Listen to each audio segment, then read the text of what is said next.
Dear brothers and sisters, throughout history, numerous Eucharistic miracles have demonstrated the sacredness of the consecrated host.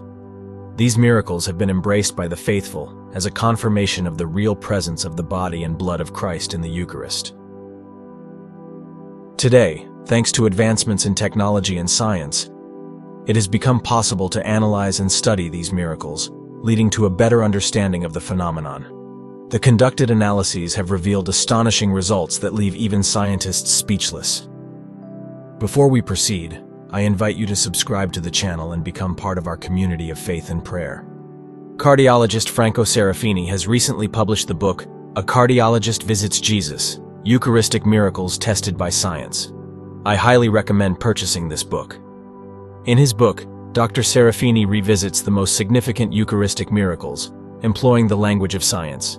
He examines 5 Eucharistic miracles: the miracles of Lanciano, Buenos Aires, Tixla, Sokolka, and Legnica. These miracles occurred in different historical periods, countries, and continents, far apart from one another. All miracles are relatively recent, except for the one in Lanciano, which took place in the 8th century. However, in the 1970s, the Franciscans subjected it to rigorous scientific studies to dispel any doubts they had regarding the relic they had preserved for centuries. These miracles, except for the Lanciano case, which occurred during consecration, took place after a consecrated host accidentally fell to the ground or became unusable for various reasons. The doctrine of the Church provides a specific procedure in these cases, which involves placing the particle in a container of water and leaving it there until it completely dissolves, a process that usually takes a few days.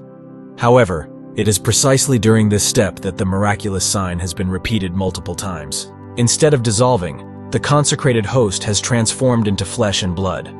But what has emerged from scientific studies? In all cases, it has been observed that the host has transformed into cardiac tissue. However, as Dr. Serafini tells us, the analyzed myocardial tissue presents a unique characteristic. On one side, fragmentation and segmentation of the fibers, and on the other side, infiltration of leukocytes. In other words, the suffering of Jesus during the Passion is confirmed by precise anatomopathological findings, from which diagnostic hypotheses can be deduced. Furthermore, the examined leukocytes are active, which means that the tissue, at the time of sampling, was still alive. This is a scientifically inexplicable result. Leukocytes cannot survive in water for more than a few minutes, but the tissue has been preserved in water without nutrients for a long time. Dr. Serafini states that based on this data, it is possible to assert that the cardiac tissue is characterized not so much by a cardiac disease or an infarction resulting from coronary defects, but rather by severe stress damage mediated by catecholamines. In other words, the cardiac tissue exhibits elements commonly found in biopsies or autopsies of patients who have experienced severe psychological, pharmacological, or traumatic prostration.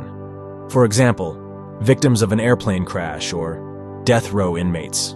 The scientific analyses confirm what the Gospel has been telling us for thousands of years: the death of Jesus caused by violent traumas that induced a high state of stress. Equally astounding is the analysis of the blood type. In all the studied cases, the same blood type was found: AB. As mentioned, the examined specimens come from periods and locations that are significantly distant from each other. If this is already a statistically significant coincidence, it is even more exceptional to note that the AB blood type is the same blood type identified on the Holy Shroud, the Sudarium of Oviedo, and the Tunic of Argenteuil.